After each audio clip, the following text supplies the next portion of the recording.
Alors, Christophe Lambert, avant de parler de ce livre, on va parler un petit peu de lui. On dit que vous êtes un surdoué de la publicité, mais il suffit de regarder votre CV pour le constater et le reconnaître. Vous avez été, à 27 ans seulement, le directeur général de l'une des plus grosses agences de publicité françaises, en l'occurrence l'agence BDDP, pour ceux qui la connaissent, 27 ans. À peine 30 ans, vous avez été nommé président de RSCG, l'agence qui a été fondée par Jacques Séguéla. Vous avez fondé votre propre agence un an plus tard. Ensuite, vous avez présidé aux destinées d'une autre grande agence qui s'appelle BBDO, à la tête de laquelle vous avez remporté d'ailleurs de belles victoires.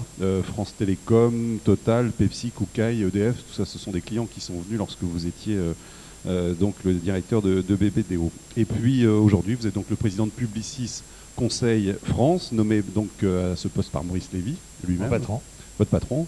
Vous nous dites quelques mots de Publicis, qu'on Oui, connaît Publicis, depuis maintenant 80 ans, oui, presque. Publicis a été créé par un grand homme qui a laissé son nom dans l'histoire de la publicité, puisqu'il s'agit de Marcel Bochten-Blanchet, qui a été l'homme qui a fait passer la publicité, on dit de la réclame, enfin, notre métier de la réclame à la publicité, ce qui est vrai. Et on va fêter les 80 années de Publicis, puisqu'il a créé son agence en 1926. Et Publicis est aujourd'hui le champion français dans une industrie profondément dominée par les anglo-saxons, puisqu'il y a aujourd'hui, on va dire, 4 grands groupes qui dominent dans le monde ce marché. Les 3 premiers sont soit anglais, soit américains. Et puis voilà, Publicis s'est hissé dans ce petit groupe de leaders. Et c'est important puisque ce métier a beaucoup d'influence dans la marche de l'économie et dans la marche des sociétés. Et il était très important que la France, et là aussi, dans ce secteur aussi, réussit à placer un de ses champions. Voilà. Alors, vous n'êtes pas qu'une agence de publicité, Publicis. Bien Non, bien évidemment, vous savez, maintenant, on est passé de la réclame à la publicité, puis après de la publicité à la communication, c'est-à-dire à l'ensemble des techniques et des disciplines de communication qui permettent de relier des marques et des consommateurs. Voilà, donc ça va, communication financière, à l'événementiel, l'Internet, les grands médias bien sûr, à l'ensemble des techniques de communication. Donc Publicis c'est en France est le premier groupe français, premier groupe européen et bien évidemment est capable pour ses clients d'aborder l'ensemble des thématiques de communication. Les grands clients sont Renault, L'Oréal, Nestlé, SFR, le Club Méditerranée, Heineken, EDF, j'en passe et des meilleurs. Alors, lorsque vous avez fixé ce rendez-vous pour le 21 novembre, vous ne connaissiez pas votre agenda, évidemment. Il se trouve que là, ce soir, vous êtes un petit peu pris. Donc, vous êtes là avec nous, on vous remercie. Mais vous allez partir tout de suite après la conférence à Paris pour rejoindre vos collaborateurs qui sont en train de travailler ce soir. Le président d'une société comme celle-ci est encore obligé de rester, non pas tard le soir, mais en tout cas d'aller travailler avec ses équipes à la création des campagnes. Oui, on m'avait dit, quand j'étais plus jeune, que la façon la plus sûre de ne pas travailler, c'était de devenir président. C'est pour ça que j'ai beaucoup travaillé pour le devenir. Et je me suis rendu compte après qu'on m'avait menti, c'est que je n'ai jamais autant travaillé depuis que je suis président. Et vous participez encore à l'élaboration, par exemple, des slogans, puisque c'est ce que nous, évidemment, on voit dans la publicité. Vous travaillez encore jusque-là? Ça m'arrive, c'est comme le piano, ça ne se perd jamais. Mais c'est vrai que maintenant, j'ai plus de plaisir à voir des équipes, des talents qui travaillent avec moi depuis des années, trouver eux-mêmes, plutôt que ça me fait un plus grand plaisir que d'avoir à le faire moi-même. Votre modestie. On apprend, vous savez, au bout d'un moment, quand on vieillit, que le talent, c'est surtout le talent des autres. Est-ce que vous pourriez nous donner quelques exemples de campagnes que l'on vous doit, vous, personnellement, même si je sais que c'est toujours un travail d'équipe, mais il y a quand même des slogons qui nous ont marqués. C'est vrai que je me suis fait une de mes spécialités, c'est d'écrire des slogans, parce que ça, j'aime bien, plutôt. Hein. J'en ai eu un certain nombre dans ma carrière, certains que vous connaissez encore, quelques grammes de finesse dans un monde de brut, la Villa Vraie d'Auchan, nous allons vous faire aimer l'an 2000 de France Télécom, Marie, c'est pas parce que c'est déjà fait qu'il ne faut rien faire, enfin beaucoup d'autres. Hein. Alors, il y a donc ce livre que j'ai ici, qui est votre premier livre, hein, peut-être sans doute pas le dernier, La Société de la Peur, qui est donc un essai qui marche très très bien. Vous en êtes à plus de 40 000 exemplaires, je crois. On se le disait d'ailleurs tout à l'heure, c'est vrai que chaque année, il y a en France, dans l'édition, un essai qui fait date et qui reste. Ça sera visiblement celui-ci pour l'année. C'est la chance des débutants, comme on dit. 2005, oui. Alors en fait, donc dans ce livre, vous décrivez une France, je vous cite, un déprimé, bloqué, irréformable, négative et paranoïaque, en proie à une peur depuis en gros 2-3 décennies, mais vous sentez quand même poindre à basculement, on va y revenir tout à l'heure. Mais au départ, il n'était quand même pas vraiment question d'en faire un livre. c'était quand même plutôt une démarche professionnelle destinée à vos Non, clients. vous savez, il ne se passe pas une journée sans qu'un de mes clients m'interroge Sur la société française. sur la société française pour essayer de comprendre ce qui guide nos comportements collectifs, ce que les consommateurs, les citoyens ont dans la tête, dans le cœur, parce qu'il est vital pour eux d'arriver à les comprendre, sinon simplement on ne peut pas arriver à leur parler. Et donc simplement, c'est vrai que je réfléchis en permanence, c'est mon métier, d'essayer de saisir ce qui commence, comme disait François Dalle, un ancien président de L'Oréal. Et c'est vrai que j'avais envie à un moment donné d'arriver à exprimer ce que je pensais de la société française, qui à mon sens est un moment très important de son histoire. C'est quelques moments où il arrive ça une fois, 2 fois par siècle, où une société peut basculer. Hein. Et ce sont toujours des moments critiques, en tout cas qui conditionnent son avenir. Et j'ai eu envie à ce moment-là on va dire, de mettre un peu, d'organiser cette pensée. Et puis c'est devenu un livre, voilà. Donc le conte de fées s'est produit, et en plus c'est un livre qui marche, donc voilà, c'est extraordinaire. Alors les peurs que vous décrivez, elles ne sont pas vraiment nouvelles. Ce qui est quand même assez nouveau, vous allez me dire si c'est la réalité, c'est qu'elles sont nouvelles par leur ampleur, et surtout la société a beaucoup plus de mal que précédemment à les surmonter. Est-ce que c'est pas Vous ça avez lu mon livre? C'est mieux. En général, c'est ce que je fais, par honnêteté. Écoutez, non, j'explique de façon assez évidente que la peur n'est pas une découverte. Hein. Elle est consubstantielle de l'être humain, elle est même très utile, puisqu'elle est censée nous avertir de l'imminence d'un danger. Là où elle devient néfaste et négative, c'est quand un individu ou le corps social ou une société dans son ensemble ne trouve plus les ressources, les anticorps nécessaires pour arriver à surmonter cette peur. Parce que autant la peur est bénéfique, à condition qu'on arrive à la surmonter, à la dépasser, et de trouver en nous la force et le courage de la surmonter.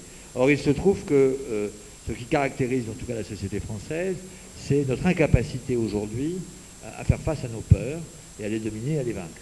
Alors que des pays très proches de nous ont été confrontés aux mêmes défis, aux mêmes enjeux, aux mêmes phénomènes, à la même mondialisation, à la même dérégulation du monde, et en même temps, eux ont su trouver les moyens à un moment donné de vaincre ces peurs et de transformer ces défis en opportunités. Mais eux, ils en sont incapables. Ouais. Ils sont passés aussi par les peurs. J'essaie de comprendre pourquoi nous sommes incapables. Mais ce qui est vrai, c'est que la peur aujourd'hui est partout, qu'elle couvre l'ensemble du champ de la société, aussi bien elle conditionne nos vies privées, notre difficulté à vivre avec les autres, elle conditionne nos vies professionnelles, elle conditionne la vie politique et globalement la marche de la nation. Et qu'à ce moment-là, la peur est dangereuse parce qu'effectivement, elle conduit à tous les blocages, à toutes les paralysies, et grosso modo à une société qui est aujourd'hui tétanisée, comme on peut être tétanisé par la peur. Quand est-ce que s'est fait ce basculement finalement d'une société de l'espoir à une société de peur, avec au milieu quand sans doute une période de doute? D'abord, ça ne se fait pas en un jour. Il n'y a pas un matin où on se réveille et tout d'un coup on a basculé. Un basculement sociologique, c'est comme un arbre qui tombe, c'est beaucoup de coups de hache. Ce qui est intéressant, c'est de dire qu'on peut essayer de dater le premier grand coup de hache, on va dire au premier choc pétrolier, c'est-à-dire il y a 30 ans maintenant. Et je pense qu'il a fallu 30 ans pour passer d'une société de l'espoir héritée de l'après-guerre à la société de la peur actuelle. Alors, le premier choc pétrolier, c'était pas très grave. D'abord parce que d'abord en France, on n'avait pas de pétrole, soi-disant, mais on avait beaucoup d'idées. Et puis, finalement, on avait quand même une mauvaise conscience un peu coloniale. Donc on estimait que ces pays longtemps dominés par l'Occident, finalement, avaient le droit de jouir de la richesse de leur sol et de nous faire payer un peu cher leur pétrole. D'autant plus qu'ils dépensaient l'argent qu'on leur donnait dans nos hôtels de luxe et dans nos grands joailliers. Donc finalement, on s'y retrouvait dans tout ça. Et puis, la cause de la crise économique était passagère, elle était indépendante de nous et liée à des phénomènes que l'on identifiait très bien. Ce qui a profondément ancré, et j'estime qu'il a fallu 20 ans, comme ça, pour à un moment donné faire quitter cette société de confiance, comme on disait à l'époque, ce qui a profondément, et ça là aussi c'est une évidence, profondément miné notre société, c'est le chômage de masse, qui au départ était on disait un symptôme, un phénomène très conjoncturel, et qui est devenu une vraie maladie de système, en tout cas une vraie maladie endémique. Rappelez-vous, je ne sais pas si vous en rappelez, mais Pompidou, à l'époque, c'est pas d'hier, chiffrait à 500 000 le nombre supportable de chômeurs Et il disait, au-delà de 500 000, la société française explosera. Voilà. Donc on est bien là quand même dans un phénomène dont il faut se rendre compte de l'ampleur. Et au-delà du chômage de masse, c'est finalement, fondamentalement, ce que ce chômage de masse a fabriqué, c'est de la désespérance. C'est cette idée que c'est une société française qui n'a plus confiance dans le système dans lequel elle évolue. La France n'a jamais été profondément à l'aise avec le capitalisme. Elle a toujours douté de l'humanité, de l'équité de ce système. Elle est héritière d'une tradition certes révolutionnaire, mais on n'a pas fait tomber la monarchie de façon douce.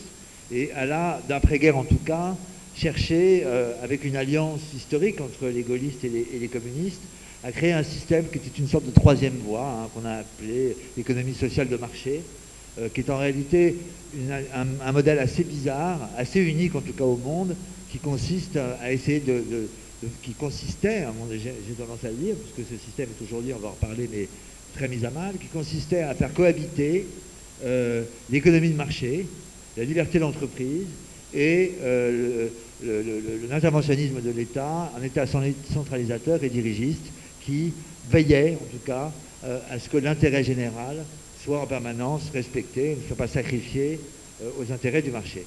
Et les Français ont longtemps cru que ce système était un système qui allait s'étendre sur le monde, en tout cas qui était inébranlable. Et le chômage, fondamentalement, a miné en profondeur ce système et surtout a laissé penser aux Français que finalement le capitalisme était profondément injuste.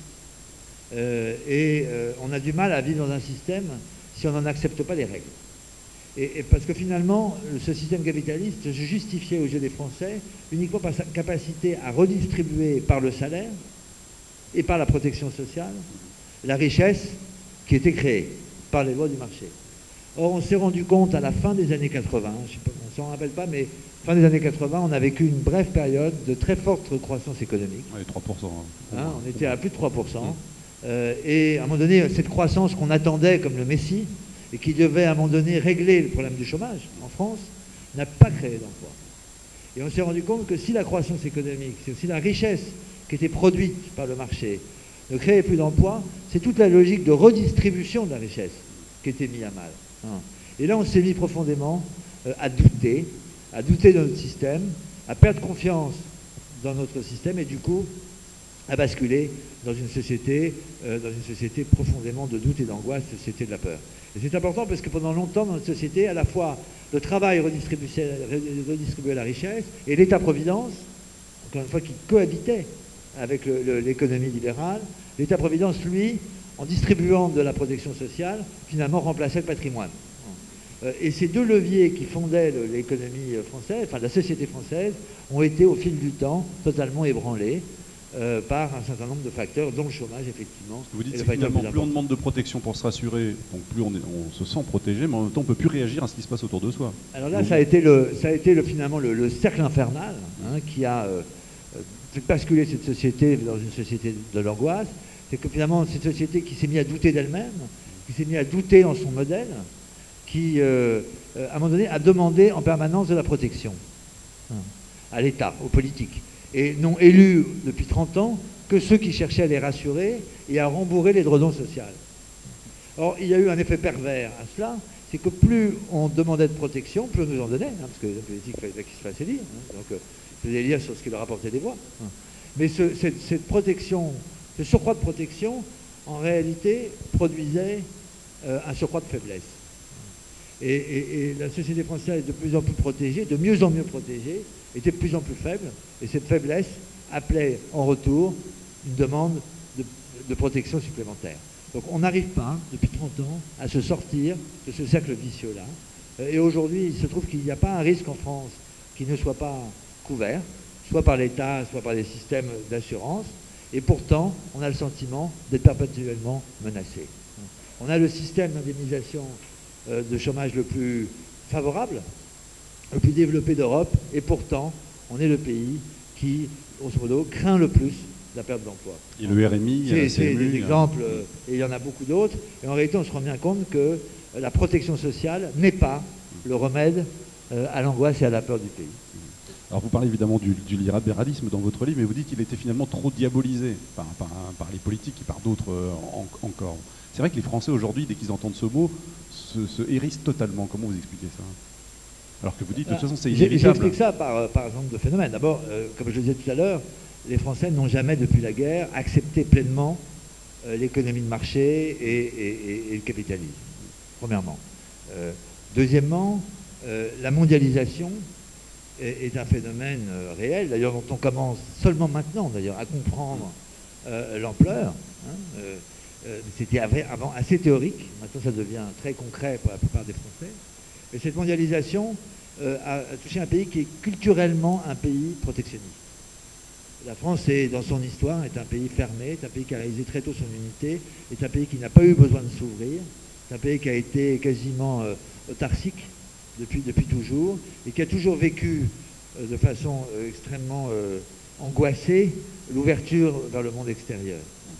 D'ailleurs, c'est un peuple qui n'a jamais dû s'expatrier, etc., etc. Donc, les phénomènes de mondialisation ont, là encore une fois, cette économie ouverte, ce libre-échange, a profondément inquiété l'économie française. Et l'économie française y a vu beaucoup plus de craintes, de menaces, qu'elle n'y a vu d'opportunités. Je lisais l'autre jour le discours qu'a prononcé Tony Blair à Bruxelles. C'est un discours qui serait inaudible aujourd'hui à la société française, où il disait, pour le peuple britannique, le rôle du gouvernement, le rôle d'un leader politique, c'est de convaincre le peuple britannique qu'il y a beaucoup plus d'opportunités à saisir dans la mondialisation qu'il y a de dangers à craindre. C'est aujourd'hui, visiblement, un des grands sujets de la société française, c'est qu'on a du mal à voir ce monde qui s'ouvre devant nous comme un monde d'opportunités, et non pas simplement comme un monde de menaces.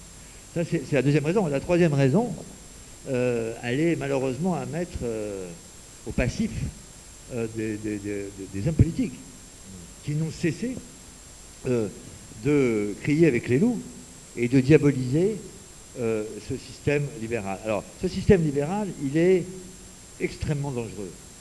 C'est un système, effectivement, qui ne protège pas l'homme de ses pulsions. C'est un système où le pire est possible, où tout peut arriver. Ce qu'on a simplement oublié de dire, c'est que c'est la plus formidable machine à créer de la richesse. Or, pour créer de la justice sociale, il faut d'abord, c'est un préalable, créer de la richesse. Qui a peu n'a rien à partager, disait Voltaire. Et on a simplement oublié de vanter les mérites du système.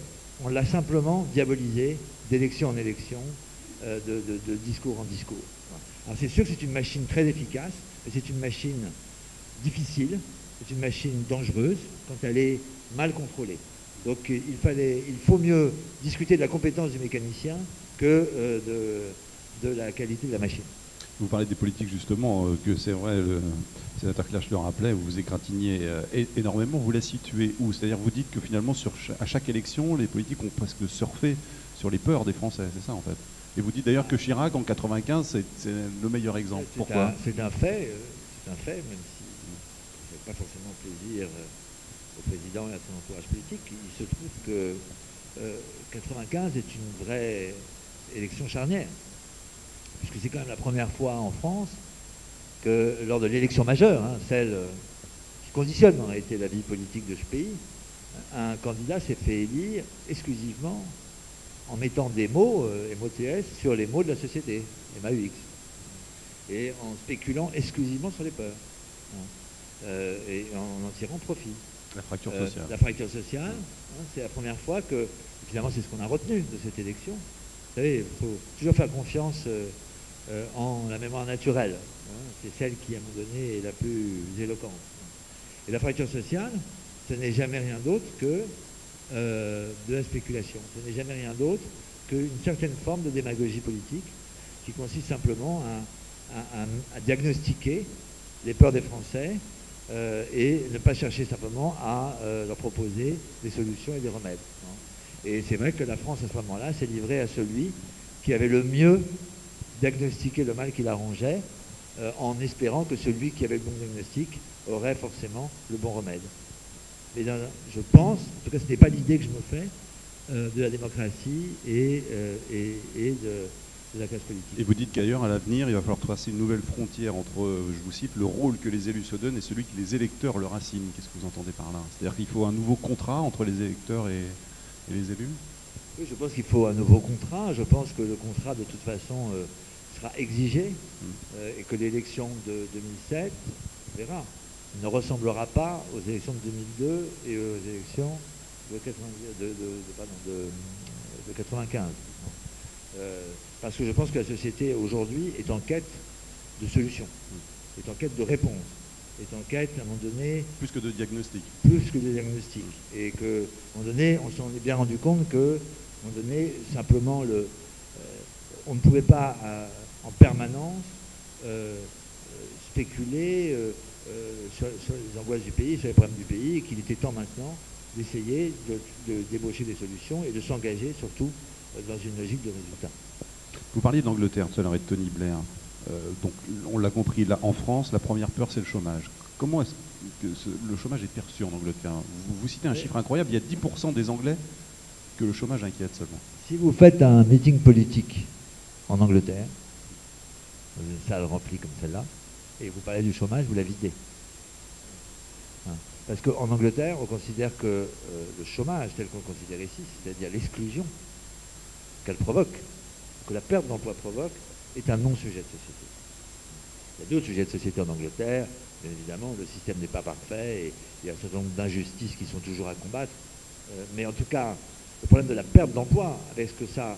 La perte d'emploi en France est dramatisée. Pourquoi? Parce que la perte d'emploi exclut plus sûrement dans ce pays que la maladie ou l'handicap. Parce qu'à un moment donné, la perte d'emploi équivaut à un moment donné à la difficulté de retrouver l'emploi est telle en France que la perte d'emploi rime quasiment simultanément avec l'exclusion. Vous dites que le premier accident dans la vie, c'est irrémédiable. On ne peut pas s'en relever en général. C'est ce sentiment en France permanent du couperet, d'une société du couperet, qui à un moment donné est une des principales explications du niveau d'angoisse du pays. Le sentiment que l'on rate son examen à 20 ans ou que l'on perde son job à 45, c'est terminé.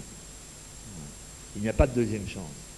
Comment voulez-vous, dans un pays où l'échec est si durement sanctionné, que chacun puisse à un moment donné prendre des risques? Et une société, le risque est la seule garantie du succès. Et on ne peut pas réussir si on n'est pas capable de prendre de risques. Or, il est normal que la société française ait une forte aversion au risque, puisque l'échec est dramatique.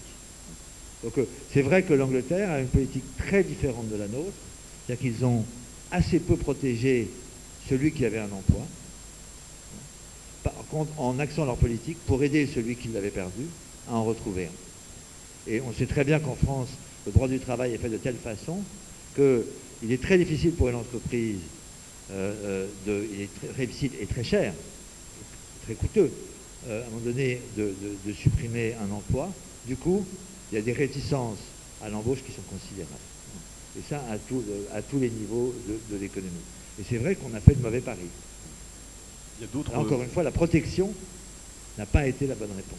Cette peur du lendemain, c'est une exception française ou il y a d'autres pays en Europe qui l'ont également? On a des points de similitude très, très, très prononcés avec l'Allemagne. Ouais. En termes économiques, on dirait que nos deux pays sont dans une situation tellement similaire qu'elles pourraient quasiment fusionner. Mais je pense que c'est quand même l'Allemagne qui absorberait la France, parce que l'Allemagne, même si elle a un chômage beaucoup plus prononcé que le nôtre, d'abord elle a une excuse qu'on n'a pas, c'est qu'ils ont eu à supporter le coût et le poids de la réunification. Et puis l'Allemagne a entamé son adaptation il y a déjà maintenant 2-3 ans, que la France n'a pas encore commencé.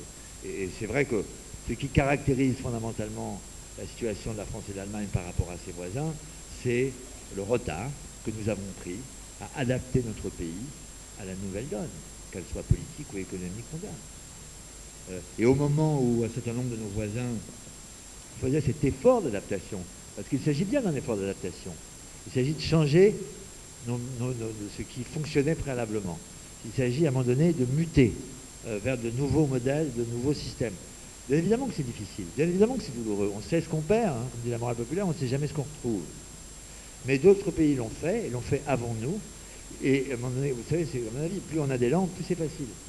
Et ceux qui l'ont fait plus tôt, l'ont fait de façon moins difficile que nous. Et plus on attend, plus c'est dur. Et c'est vrai que quand l'Angleterre a fait sa révolution libérale au début des années 80, nous avons cherché à adoucir le système en faisant l'expérience socialiste. Et ce contretemps historique, parce que c'est un contretemps, nous le payons aujourd'hui. Vous dites que la perte de l'emploi, le problème en France, c'est qu'elle se conjugue à une peur de la perte du statut. Et vous expliquez d'ailleurs, vous donnez un chiffre, 84% des Français se verraient bien fonctionnaires s'ils ne le sont pas déjà, parce qu'évidemment il y a une garantie de la pérennité du statut. En même temps, vous dites la prochaine fracture en France qu'il pourrait y avoir, c'est celle d'une fracture justement entre le public et privé. Vous dites le risque de voir la France de l'économie privée, celle qui se lève tôt, perd plus d'angoisse du lendemain, ne plus tolérer les privilèges accordés à l'autre France, celle du public qui vit de l'impôt et ne connaît pas l'insécurité économique est inquiétant. S'il n'est pas comblé à temps, ce fossé deviendra une menace pour l'unité républicaine. Vous n'allez pas un peu loin? Non, c'est une vraie... Là, pour le coup, c'est une vraie angoisse personnelle. Ah oui. Je pense qu'il y a un certain nombre de fractures qui ont mis à mal l'unité de ce pays et qui ont mis en danger les principes républicains. Aussi bien la fracture sociale, décrite par Jacques Chirac, mais la fracture numérique en est une, la fracture du savoir en est une autre. Mais la plus dangereuse, vraiment la plus dangereuse, ce serait cette fameuse fracture entre le public et le privé. Aujourd'hui, elle n'a pas lieu. D'abord parce que les Français, dans leur grande majorité, valorisent le travail de leurs fonctionnaires, et aiment leurs infirmières, et estiment qu'il y a derrière la fonction publique, au-delà de la sécurité, de l'emploi, une vraie capacité, une vraie vocation à s'occuper d'autrui, et à veiller à l'intérêt général. Donc il y a encore cette conscience très forte par la France du privé. Et puis il y a aussi un autre phénomène qui est assez clair, qui est celui, à un moment donné, on lui donne par procuration le rôle de contestation sociale. Le droit de grève n'existe pas dans le monde de l'économie privée. On l'a vu en 95. N'existe plus. On l'a vu en 95, en fait, il y a une sorte de solidarité du privé. Il n'existe plus. Il n'y a pas une entreprise, il n'y a pas un employé du secteur privé qui aujourd'hui peut décemment se mettre en grève. La peur de perdre son emploi, d'en subir les conséquences, et surtout le sentiment qu'on n'arrivera pas à en retrouver un autre, ne donne pas ce qui est devenu un luxe aujourd'hui, qui est celui de la contestation et de la grève dans le secteur privé. Donc la seule façon d'envoyer des messages au monde politique et économique, c'est de le donner par procuration à ceux qui ont encore le droit de grève réel dans ce pays, pas virtuel, réel, que sont à un moment donné les employés de la fonction publique. Donc ce rôle-là, ce rôle d'ambassadeur de la contestation sociale, est ce qui préserve aujourd'hui la France de cette division-là. Je ne suis pas sûr que si on ne fait rien pour combler ces différences, ça puisse durer encore très longtemps, parce que nous vivons dans une société totalement bipolaire aujourd'hui. Il y a deux France. Ce n'est pas la France du haut et la France du bas. C'est une grave erreur politique. C'est deux France qui ne vivent pas la même réalité, qui ne vivent pas le même quotidien, qui ne sont pas en proie aux mêmes angoisses, aux mêmes difficultés. Il y a celle qui vit dans la zone de risque et celle qui n'y vit pas. Celle qui n'y vit pas, elle n'y vit pas parce que, ben voilà, elle est née dans un bon milieu, elle a réussi à gagner de l'argent, à avoir des bons stock options au bon moment, d'être dans la bonne entreprise, ou alors elle est arrivée à l'âge de la retraite et elle a encore pu bénéficier du système, ou alors elle est effectivement fonctionnaire. Et puis il y a l'autre qui vit en permanence, elle travaille, elle a entre 25 et 55 ans, et elle vit dans l'angoisse permanente de la perte d'emploi et du déclassement. Et ce sentiment qu'aujourd'hui, plus rien ne protège cette France-là du déclassement est très présent dans la société française.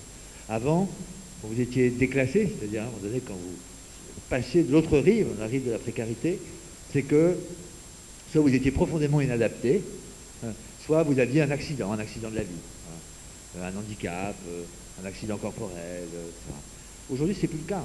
Aujourd'hui, on peut passer dans l'autre rive alors qu'on n'a commis aucune faute. Alors qu'on n'a réalisé aucune contre-performance. C'est ça qui fait si peur dans les phénomènes de délocalisation d'entreprise. C'est quand les gens peuvent perdre leur emploi alors que l'entreprise n'a réalisé aucune contre-performance et que l'individu, le salarié, n'a rien à se reprocher. Donc ce sentiment que rien ne protège celui qui vit dans ce monde-là, dans ce monde de l'économie privée, à un moment donné de l'exclusion et de la précarité, à un moment donné, crée deux vies, deux sociétés françaises. Et il faut faire attention à ce que cette société française, aujourd'hui, ce qui est de l'ordre un peu de l'envie, on envie cette France qui ne vit pas la même angoisse que nous, ne devienne pas jalousie.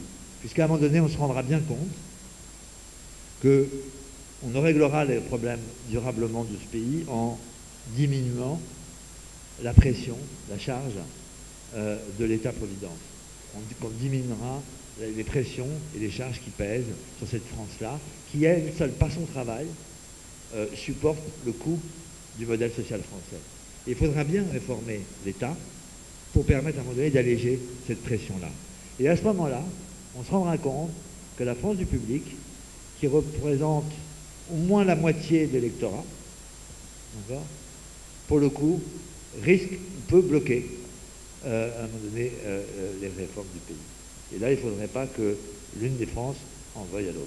Aujourd'hui, vous dites quand même que le recul de la puissance et de la présence de l'État n'est plus perçu comme l'ouverture de nouveaux espaces de liberté, mais comme un risque majeur. Oui, bien sûr. À un moment donné, on s'est bien rendu compte que l'État était quand même, la vertu de l'État a toujours été de protéger le faible contre le fort. Et aujourd'hui, le recul de l'État est jugé avec grande angoisse, puisqu'il nous a le sentiment que l'homme va être victime maintenant de ces pulsions négatives, et qu'à un moment donné, il faut la puissance de l'État pour protéger l'homme de lui-même. En tout cas, c'est une croyance très profonde de la société française, qui, contrairement à d'autres sociétés, n'accorde pas une grande confiance à l'individu.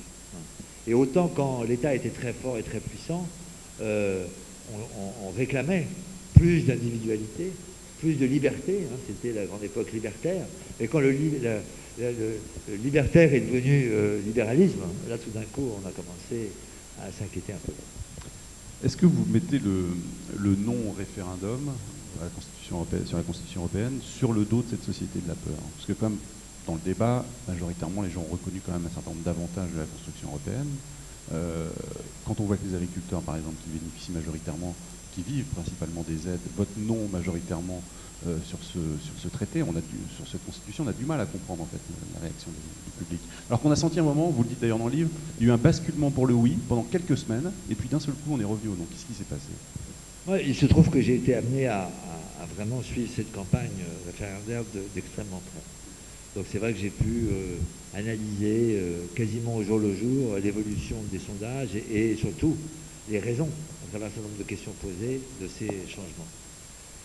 Ce qui est intéressant, analyser, et ce que peu d'observateurs ont dit, c'est qu'en réalité, il y a un gigantesque... cette victoire du non s'analyse à partir d'un gigantesque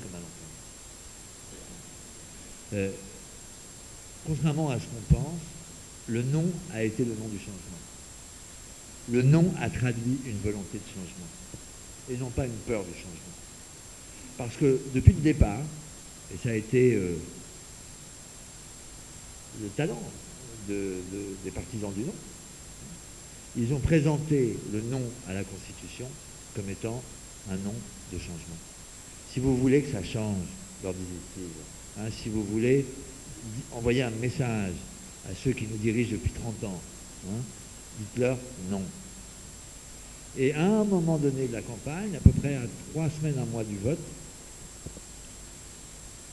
les partisans du oui ont réussi, à un moment donné, à faire passer l'idée que justement cette Constitution avait comme objectif et comme vertu de pouvoir changer l'Europe, de faire d'une Europe qui n'était que économique et technocratique, d'en faire une Europe politique et d'apporter des vrais changements dans la façon dont l'Europe était gouvernée.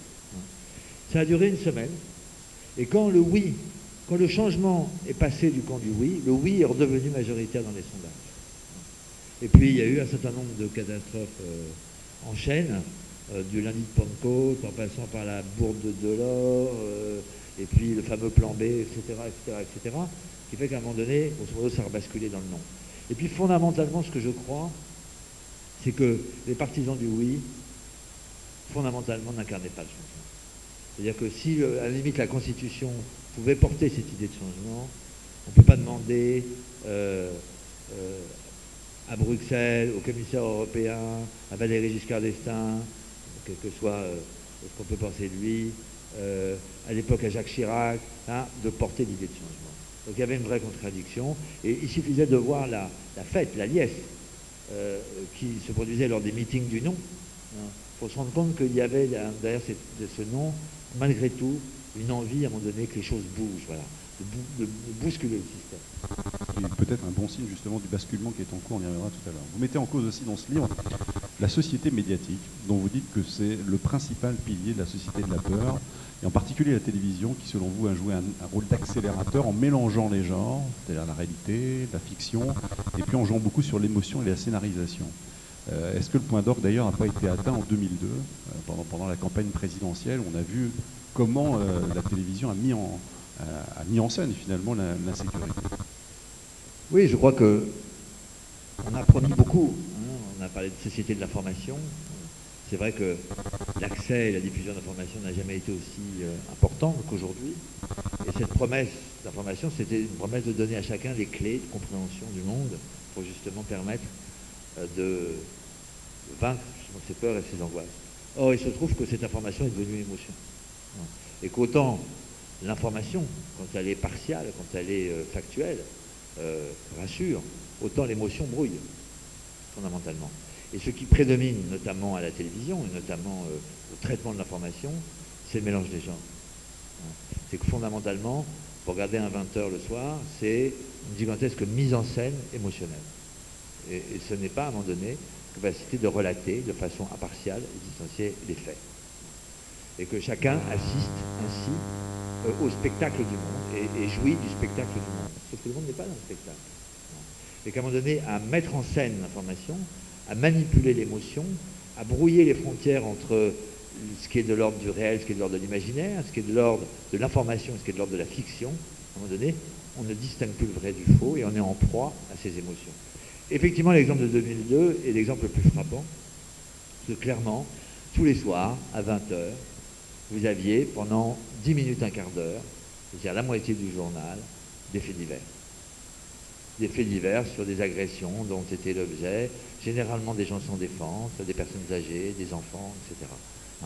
La France n'était plus qu'insécurité, la France n'était plus que le théâtre de violences physiques faites aux personnes. Et effectivement, je me souviens très bien d'un reportage sur TF1 un soir, d'une dame dans une banlieue de Strasbourg, une banlieue totalement résidentielle, où il ne s'était rien passé depuis 40 ans, hein, même pas un vol de sac à main, où cette dame était interrogée par un journaliste, et cette dame confessait sa peur. J'ai peur de sortir dans la rue, disait-elle. Et le journaliste lui disait, mais vous avez été témoin, vous avez été victime d'une agression, et elle dit non, pas du tout, mais vous savez, avec tout ce qu'on voit à la télévision. Donc la boucle était bouclée. Hein, c'est-à-dire que la peur virtuelle fabriquait de la peur réelle qui était réinjectée dans les tuyaux catholiques qui refabriquaient de la peur virtuelle, etc., etc., etc. Et ce qui est très scandaleux, il faut appeler un chat, c'est que le jour où l'élection s'est terminée, il n'y a pas eu d'agression en France.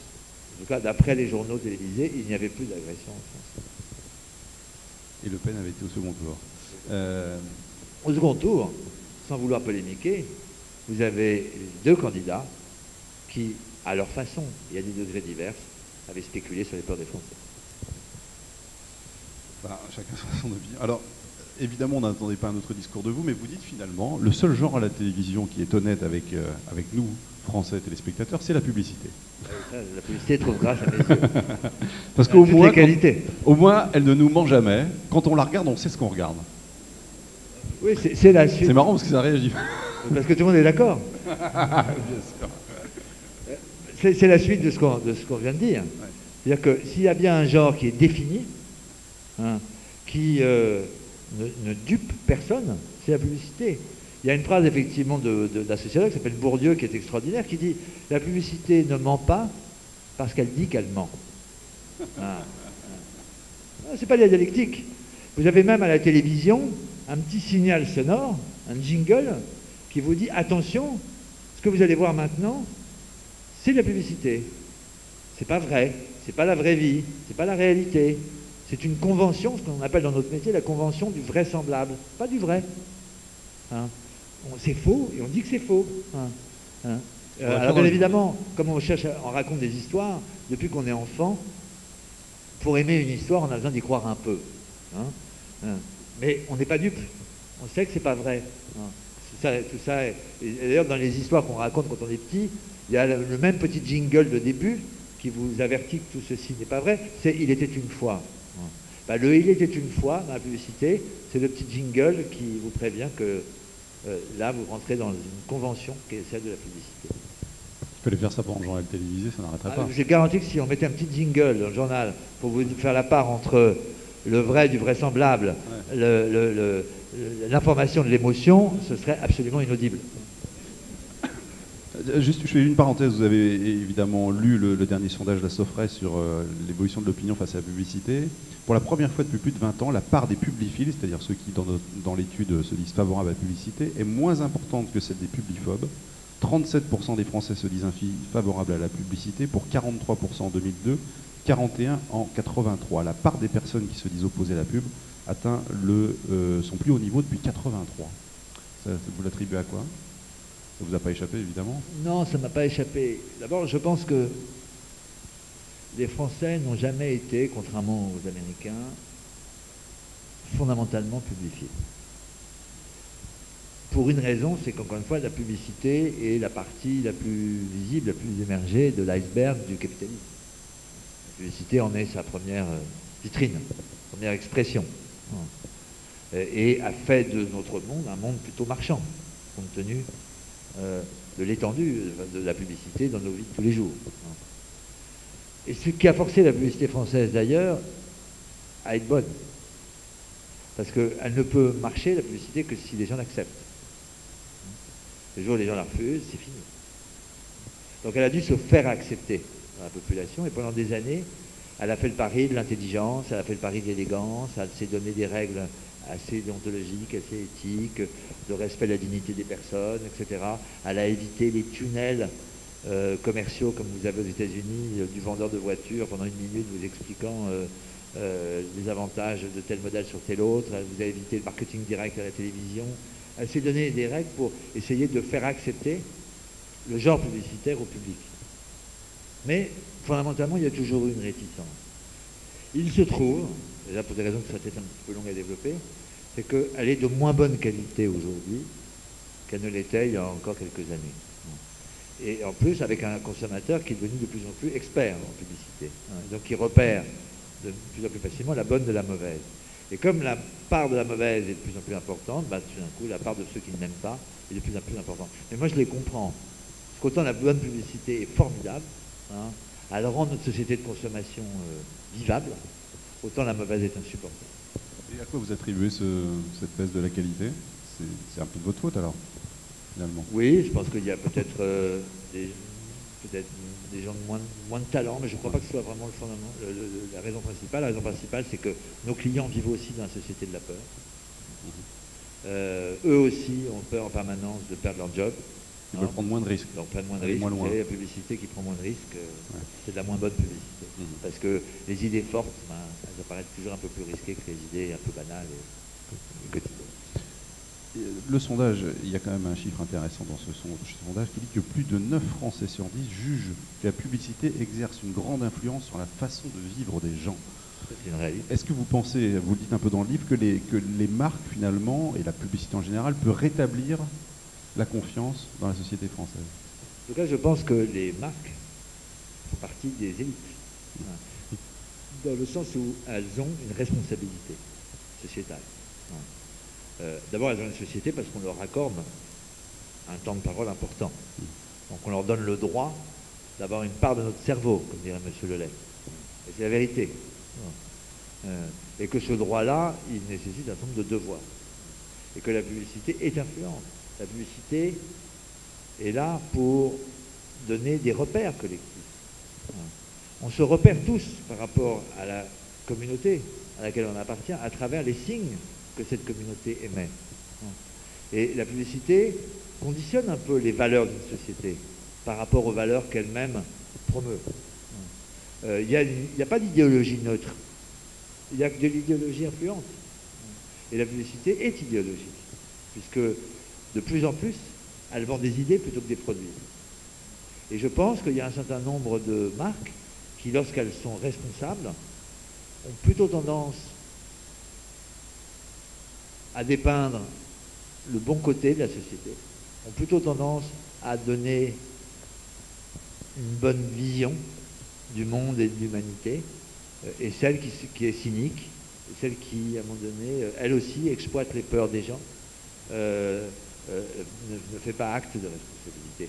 Je pense que les marques aujourd'hui ont beaucoup d'influence, certaines marques ont beaucoup d'influence, c'est ce que j'appelle moi les marques monde, hein, c'est des marques qui fonctionnent comme des vrais pays, comme des vraies nations, c'est-à-dire qui ont une idéologie, qui ont des valeurs, qui ont un univers, qui ont généralement un hymne, qui ont un drapeau, et les gens qui achètent les produits de cette marque ont le sentiment de faire partie d'une communauté. Et on peut en citer une, par exemple, Danone. Danone, je cite la marque Nike. La marque Nike pour des adolescents, c'est autre chose que ça. Acheter une paire de Nike, c'est autre chose que simplement penser que telle paire de Nike est meilleure que telle paire d'Adidas. C'est pas vrai, d'abord, il n'y a aucune différence.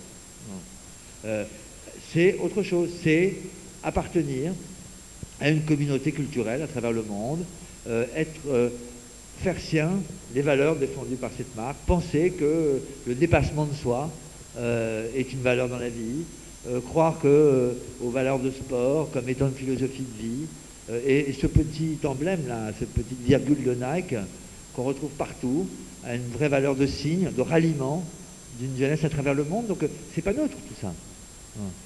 Et ces communautés-là sont influentes et ont besoin à un moment donné d'être régies par des valeurs positives et des valeurs qui globalement font progresser les sociétés plutôt que simplement les faire régresser. Vous dites que certaines marques montrent le bon côté de la société, mais est-ce qu'elles n'ont pas tendance à trop l'idéaliser justement? Je ne crois pas. Moi, on a tous essayé. Moi, j'ai souvenir d'avoir, par exemple, j'ai fait beaucoup de films dans ma vie, j'en fais 200 ou 300 par an. Il y a un film, par exemple, qui a été pendant une année le film préféré des Français. Hein. Et c'était un film pour sûrement une des entreprises que les Français détestent le plus. Total. Oui. Total. Et on avait fait un film à l'époque qui simplement a plu aux Français parce que il disait finalement tout n'est pas foutu, quoi. Hein, c'est le film qui permettait de croire en l'être humain. Hein. C'était un film, je ne sais pas si vous vous rappelez, d'un petit Anglais qui un jour, de passage à la station Total, avait perdu sur la piste de la station son doudou, son petit lapin. Hein. Et qui se retrouve 20 ans plus tard dans la même station et qui voit ce même petit lapin derrière le gérant de la station. Et là, on s'est tout à fait vraisemblable. C'est mon lapin. Hein. Ce film-là a été adoré des Français. Adoré. Hein. Tout simplement parce que, au-delà de ce qu'il racontait sur Total, et sur la qualité du service de la station Total, il rassurait sur la société dans laquelle nous vivons. Et ça, c'est pas rien. Enfin, on savait bien qu'on nous ment, hein, parce qu'il y a une chance sur 1 million de retrouver son doudou. Mais personne ne pensait qu'on allait retrouver un jour son doudou si on le perdait chez Total. Simplement, ça prônait des valeurs, hein, d'humanité, d'attention aux autres, etc., qui à un moment donné, globalement, participent à faire progresser nos sociétés. Faire vivre ensemble. Est-ce que vous ne pensez pas qu'il y a une différence aujourd'hui finalement entre le ressenti individuel de chaque Français qui vit dans l'ensemble, on va dire, qui vit plutôt mieux qu'avant, et sa vision collective du pays, qui est effectivement là plus pessimiste? Il y a une phrase qui est dans le livre qui je le reconnais, était assez incorrecte politiquement et qui m'a été reprochée d'ailleurs, où j'explique que simplement la pauvreté d'aujourd'hui aurait fait le confort d'hier. C'est pas inexact. C'est pas inexact, c'est-à-dire que si on a comme définition de la pauvreté l'inconfort de vie, hein, l'incapacité à avoir accès au confort matériel, et bien effectivement à ce moment-là, la pauvreté d'aujourd'hui aurait fait le confort de l'hiver 54. Aujourd'hui, il y a un niveau de couverture sociale, de couverture maladie, il n'y a pas beaucoup de chômeurs qui n'ont pas de portable. C'est une vérité. Et il faut être capable de l'entendre dans une société, parce que sinon, on ne fait que, encore une fois, victimiser la société française. Et on est une société qui a un vrai problème, qui se victimise en permanence, hein. Au lieu d'accepter de reprendre rapport à son système et d'être capable de discerner, à un moment donné, ce qui est une chance ou ce qui est une vraie menace. Et c'est vrai que les seuils ont changé, hein. Mais la définition de la pauvreté, encore une fois, elle est la même, décennie après décennie. Alors les Français, vous les sentez aujourd'hui comment? Visiblement, en tout cas, vous dites qu'ils sont en attente d'espérance. Quels sont les signes On veut comprendre qu'une seule chose, la société d'aujourd'hui, c'est la quête d'espérance. Et ce qui conditionne la crise dans laquelle on vit depuis maintenant plus de 10 ans, c'est une société désespérée. Hein. C'est une société qui, où qu'elle se retourne, ne voit pas de solution, ne voit pas la sortie, ne voit même pas une lueur au bout du tunnel. Hein. Comme si à un moment donné, il n'y avait pas de solution, comme si il y avait le fatalisme s'est emparé de la société. D'ailleurs, les élites ont passé leur temps à expliquer qu'ils n'y pouvaient rien, à commenter leur impuissance, à limiter leur pouvoir, hein, pour surtout ne pas être tenus pour responsables de ce qui pouvait arriver, hein, et des problèmes du pays. Mais que ce soit les chefs d'entreprise ou que ce soit les hommes politiques. Hein, et les médias n'en parlons pas. Donc, il faut, à un moment donné, redonner de l'espoir dans tous les champs de la société. Il faut redonner de l'espoir. Les gens ont envie de penser que la réussite est possible. Pas la réussite caricaturée des années 80, des années fric et des années tapis. Non, réussir sa vie. Hein, réussir l'éducation de ses enfants. Réussir à se construire un foyer. Réussir, bien évidemment, sa vie professionnelle et réussir ses ambitions, etc. Mais vraiment que la réussite soit possible. Bon. Et cette demande d'espérance, elle est extrêmement forte et elle couvre l'ensemble du champ de la société. En quoi vous sentez que ça bascule aujourd'hui, qu'on va plutôt vers une société de confiance? Une société de confiance, je ne sais pas. Ouais. Je pense que la confiance est durablement ébranlée et ne reviendra pas de sitôt. Ce que je pense simplement, c'est toujours difficile. Vous savez, quand on analyse une société, on a le nez collé dessus, donc il faut un petit peu essayer de se distancier un peu pour essayer de voir à peu près où on en est. Je pense qu'un certain nombre de conditions sont réunies aujourd'hui, que la société émet un certain nombre de signes qui laissent penser qu'on est plutôt en train de s'en sortir, que le sursaut est possible et que la société est en train de quitter cette dépression collective et que d'une société de la peur, une nouvelle société se dessine, que j'ai appelée dans mon livre la société des morales au pluriel. On va y revenir un petit peu plus tard. Mais ce que je pense, c'est que un certain nombre de conditions, en tout cas, sont réunies pour que, collectivement, la France trouve les ressources et les leviers nécessaires pour chasser cette angoisse qui la cloue sur place et qui, à un moment donné, l'empêche d'avancer et de régler ses problèmes. Alors, il faut les regarder, ces signes-là, donc ce n'est que des hypothèses. Hein. Certains me disent, non, tu n'as regardé que la moitié du verre à moitié plein et tu as oublié de regarder... Bien sûr qu'on peut interpréter les choses de façon différente. Moi, je crois qu'il y a un certain nombre de signes. Un certain nombre de signes qui ne trompent pas. Notamment la fin de ce qu'on avait appelé en France le fameux syndrome d'évitement, hein, ou la politique de l'autruche, si vous voulez. Et il était impossible en France d'aborder un certain nombre de sujets. Hein. C'était refusé par l'opinion. En tout cas, c'est ce qu'on nous expliquait à longueur de temps. Quand on était un homme politique, on vous disait, si vous abordez tel ou tel ou tel sujet de la société, c'est un suicide professionnel. Hein. Vous ne serez jamais élu. Les retraites, par exemple. Les retraites, c'était tabou en France, les retraites. Hein. On faisait des livres blancs sur des livres blancs, mais des livres blancs, on faisait des commissions qui lisaient des commissions. Il ne fallait surtout pas aborder le problème, sinon vous étiez sûr de perdre les élections suivantes. Non. Et je vous garantis que moi j'ai suivi de très très près le dossier de la réforme, comme dans celui de l'assurance maladie d'ailleurs. Hein.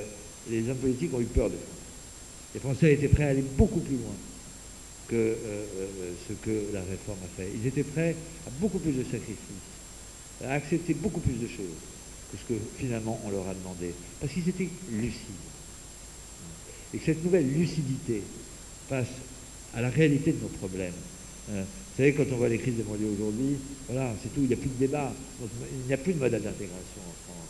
Il faut arrêter qu'on nous fasse croire n'importe quoi et qu'on cherche à nous rassurer à bon compte. On a cherché à rassurer les Français à bon compte pendant des années. C'est parce qu'ils voulaient aussi être rassurés. On ne peut pas vouloir simplement qu'à ceux qui font du clientélisme. On peut aussi en vouloir à la clientèle. Mais toute cette nouvelle lucidité, elle est à l'œuvre dans la société française. On peut parler de tout. Ce qui est quand même déjà la clé de beaucoup de nos problèmes. Si on est prêt à regarder nos peurs dans le blanc des yeux, si on est prêt à regarder la réalité en face, on pourra peut-être collectivement accepter de parler des solutions, même si les solutions sont parfois un peu difficiles. Donc les Français sont prêts à accepter aujourd'hui des réformes radicales, vous pensez, mais à quelles conditions? Qu'on leur explique bien, qu'on leur donne des résultats? À condition qu'ils soient convaincus que les solutions vont marcher. Et profiter à tout le monde. Vous êtes prêt à faire des sacrifices, vous êtes prêt à faire des efforts, mais encore vous ayez un niveau de conviction très fort que ce sera efficace, que ce ne sera pas pour rien. Et ça, c'est un premier. Mais je pense que profondément, il y a une aptitude au changement en France, une aptitude, qui n'a jamais été aussi forte depuis 30 ans. Alors, encore faut-il la favoriser, la solliciter. Parce que vous savez, si vous expliquez à un malade qu'il n'est pas malade et que finalement tout ça c'est des bêtises et qu'il va très bien, il va quand même avoir tendance à vous croire. Si on peut expliquer aux Français qu'on va réparer notre modèle social en mettant quelques petites coups de replâtrage de ci, de là, c'est plutôt une musique qui est douce à nos oreilles, donc on va avoir plutôt envie d'écouter celle-là. Il en va de la responsabilité politique que de ne pas le faire. Puis il en va aussi, on a un modèle qui réclame beaucoup d'exemplarité à tous les niveaux, les chefs d'entreprise en premier lieu, les hommes politiques, les médias, l'ensemble des élites doivent restaurer leur autorité, et il n'y a pas d'autre façon de restaurer l'autorité qu'en étant exemplaire. Enfin, la société, elle demande une chose aussi profondément. Elle demande une chose fondamentale, c'est que soient réinstaurées des règles. Pas les règles d'hier, pas la vieille société réactionnaire, rigide, etc. Simplement, on a le sentiment que ce qui caractérise notre époque, c'est une gigantesque dérégulation. Et pour vivre ensemble, le pacte social ne peut pas s'abstraire totalement des règles. On a battu en brèche toutes les règles de la société, on a éliminé à peu près toutes les contraintes sociales. Simplement, on se rend compte que la règle nous protège autant qu'elle nous libère. Et qu'on a besoin à un moment donné, dans une société ouverte, dans une économie mondialisée, dans une société où le poids de la religion, le poids de la contrainte sociale est moins fort, on a besoin de réinventer des nouvelles règles qui, à un moment donné, font en sorte que les frontières soient un peu retracées pour qu'on sache à un moment donné quels sont nos droits, quels sont nos devoirs, ce qu'on peut faire, ce qu'on ne peut pas faire, pour le bien de la collectivité. Cette société des morales dont vous parlez, comment vous l'attribuez à la renaissance, on va dire, d'un certain nombre de valeurs. La société change, quand le système de valeurs change. Parce qu'un système de valeurs est à l'origine d'un comportement collectif. Et une société change quand elle se comporte collectivement différemment. Et elle change on va dire, de morale de comportement quand elle change de morale, tout simplement. C'est-à-dire quand elle change de valeur. Et c'est vrai que la France est en train de changer de système de valeurs. Des valeurs qui étaient totalement refusées, récusées il y a encore quelques années, sont des valeurs qui refont incroyablement surface aujourd'hui. Et qui sont des valeurs très... Faites attention, je dis société démorale au pluriel. C'est une observation, c'est pas une opinion. Ne veut pas dire non plus une société morale à l'américaine, très empreinte de religiosité, où il s'agit de dire le bien et le mal, au nom des évangiles. Il s'agit collectivement de se donner des leviers pour essayer de se redonner le moral, justement. Et d'essayer de déterminer collectivement ce qui est bien ou ce qui est mal pour la société dans son ensemble. Vous savez, la politique, il ne se trompe pas. Vous n'avez jamais entendu autant parler aujourd'hui que d'intérêt général. Tout le monde redécouvre l'intérêt général. Alors que, avant, on ne faisait que défendre, ces années, l'intérêt particulier et les libertés de l'individu. Tout d'un coup, on re-questionne dans la société ce qui est de l'ordre de l'intérêt général et ce qui est bien ou ce qui est mal pour nous, collectivement. Et c'est vrai qu'un certain nombre de valeurs, aujourd'hui, coexistent d'ailleurs. C'est des valeurs qui étaient très antinomiques. C'est vrai qu'il y a une demande très forte d'autorité de notre société. Et ça passe simplement l'autorité des forces de l'ordre, pas simplement l'autorité de l'État. Mais ne serait-ce que l'autorité parentale. Il y a un sondage qui est très intéressant. Il y a 83% des enfants qui réclament l'autorité de leurs parents. Rappelez-vous quand même de la génération des années 70, où il était interdit d'interdire, où vraiment l'autorité parentale était un ordre bourgeois qu'il fallait combattre. Vous avez bien entendu, pendant les événements qui sont passés en banlieue, l'autorité parentale, elle était beaucoup... Vous savez pourquoi en banlieue? L'autorité, aujourd'hui, l'autorité moderne, c'est pas une autorité qui est acquise par une position, par un statut, par un titre. C'est une autorité qui s'impose et qui se mérite. L'autorité d'un patron, c'est pas son titre, c'est plus son titre. Il suffit pas d'avoir président sur une carte de visite pour avoir l'autorité sur ses collaborateurs. C'est le respect qu'on inspire. C'est l'exemplarité avec laquelle on agit, qui fait qu'à un moment donné, on est d'accord pour vous accorder cette autorité-là. Quand on n'a pas de boulot, quand on ne part pas au travail le matin, et qu'on est un père, on ne sait pas avoir l'autorité sur ses enfants. Parce qu'on ne sait pas, à un moment donné, leur inspirer de l'admiration et du respect, et on ne sait pas avoir suffisamment de confiance en soi pour à un moment donné être capable d'exercer cette autorité-là. Donc oui, bien sûr, l'autorité est un phénomène difficile, mais c'est une demande malgré tout majeure de la société, à tous les niveaux. Vous dites qu'on redécouvre les valeurs du travail. Si peu de temps après l'instauration des 35 heures, vous pensez vraiment que c'est la réalité? Ah oui, on a vécu un pic très fort avec au moment des RTT, où à un moment donné, on a consacré la société de l'oisiveté, où on a laissé penser aux gens que on pouvait s'en sortir collectivement simplement en étant une société exclusivement tournée vers l'organisation de ses loisirs. Et d'ailleurs, c'était beau à croire, parce qu'en plus c'était vertueux, parce qu'on a présenté la réduction du travail comme étant une façon d'en donner à ceux qui n'en avaient pas. C'était merveilleux. On pouvait travailler moins, tous collectivement, et en plus faire un bon geste, une bonne action.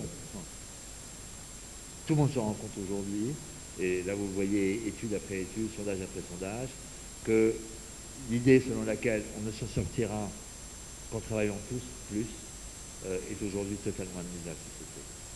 Et la notion d'effort, la notion même d'épanouissement par le travail, qui avait complètement disparu il y a encore quelques années, est de nouveau extraordinairement partagée au sein de la communauté française. La tolérance, c'est aussi une valeur qui revient. Effectivement, on peut juger un peu droitière. C'est vrai, l'autorité, l'effort, le respect, la réussite, même l'ambition est un mot qui est de nouveau revalorisé aujourd'hui, alors qu'il était banni. Ces valeurs-là, ne nous trompons pas, elles coexistent avec une société qui n'a jamais été, je pense, dans les prix de justice qu'elle nous l'est aujourd'hui. Des valeurs de tolérance, des valeurs d'ouverture aux autres, une espèce de nouvelle civilité, d'essayer de retrouver un sens du collectif. Toutes ces valeurs-là sont incroyablement fortes. Simplement, on arrive enfin à faire la différence entre justice et égalitarisme. Ce qui est une nouveauté en France et ce qui fait les malheurs d'ailleurs de la gauche qui a du mal du coup à réinitialiser son socle idéologique, puisque son socle a été longtemps bâti exclusivement sur la notion d'égalité. Mais c'est pas pour autant, on est prêt aujourd'hui à accepter des différences de salaire, des différences de fortune, des différences de mode de vie, à condition que ces différences soient justifiées, fondées et méritées. C'est ce qu'on appelle, mais c'est un peu compliqué, la différence qu'il y a entre l'équité et l'égalité. L'équité, c'est simplement l'acceptation des différences, c'est simplement des différences qu'il faut justifier.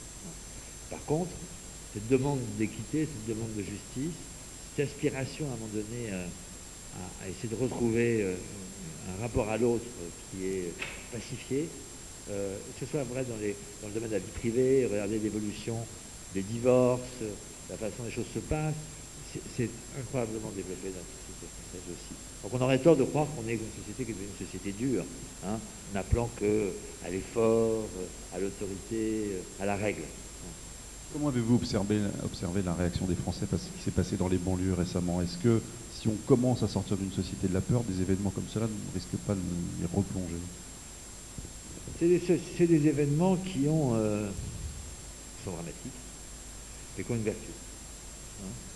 C'est encore une fois de montrer qu'il faut s'en sortir, que le pacte républicain est menacé, et qu'il y a un sursaut collectif à organiser. Et que franchement, si avant ces événements, on pouvait encore débattre de la nécessité de changer nos modèles, de réinventer un peu nos sociétés, franchement, depuis, on ne peut plus. Et qu'il faut être prêt à accepter l'indiscutable. Regarder la vérité en face. On est une société aujourd'hui qui n'est malheureusement pour l'instant qu'un agglomérat de communautés et de groupes. Qu'on n'est plus capable aujourd'hui d'intégrer nos minorités. Qu'à un moment donné, il y a, à force de refuser la faillite de notre modèle social, on a créé des ghettos. Tout ceci, à un moment donné, après de tels événements, à prendre des allures d'évidence.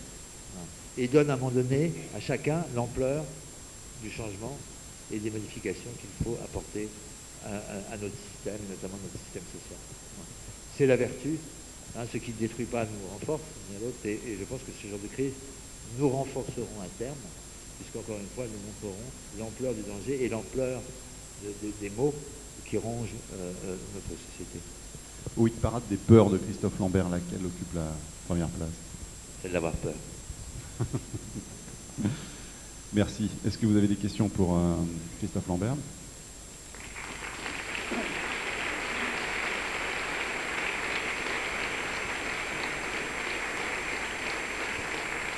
Il y a une question tout au fond de la salle. Je vous conseille évidemment de lire le livre, parce que alors là, on l'a véritablement survolé. On n'a pas parlé de la famille, de la religion, il y a évidemment plein d'autres thèmes qu'on aurait pu aborder. Je vous conseille vraiment de vous le procurer. Une question tout au fond de la salle. Je vous en prie, monsieur, madame, je ne vois pas très bien ici. Merci de vous lever si c'est possible. Monsieur. Le micro va marcher. Allez-y. Allez-y. Monsieur Lambert, oui, ma question est la suivante. Vous n'avez pas évoqué le principe de précaution. Or, il me semble que c'est le summum d'un principe de peur qu'on a consacré, le principe de précaution. Oui, j'en parle dans le livre. Là, pour le coup, c'est effectivement une conséquence indéniable de la société de la peur. Le principe de précaution ne protège que celui qui l'énonce. Il ne sert qu'à ça. C'est à décharger un responsable de sa responsabilité face aux événements et face aux risques. Mais en aucun cas, elle ne règle la question et elle ne protège l'individu du risque. Donc, bien sûr, le principe de précaution est malheureusement un des avatars de la société de la peur. Oui, d'autres questions?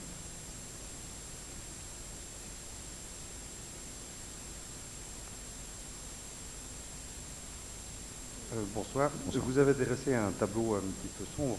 Hélas, je crains que vous ayez raison. Mais j'ai quand même malgré tout une question à poser, parce que c'est bien beau de distribuer les bons et les mauvais points.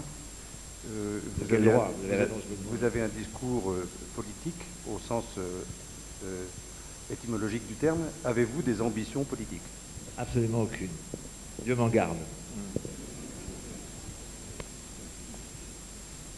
Vraiment, Dieu m'en garde. Non, je n'ai pas cette ambition-là. Je pense qu'il faut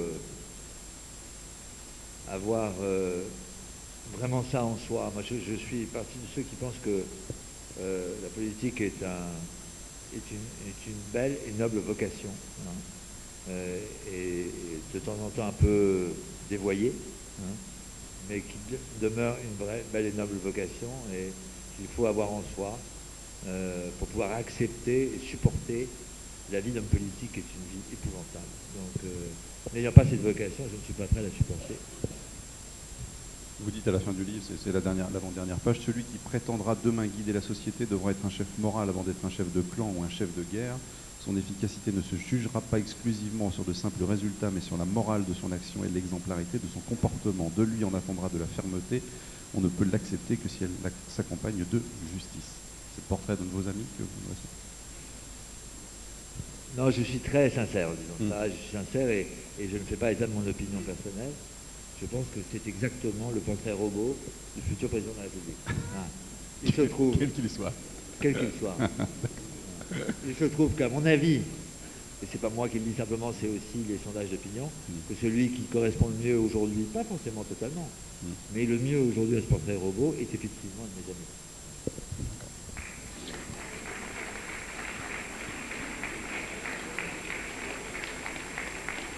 Bien, on va s'arrêter là. Je vous avais promis qu'on arrêterait à 8h15 de manière à ce que vous puissiez regagner Paris rapidement. Merci beaucoup. Merci de votre présence. Merci à vous. Merci à vous.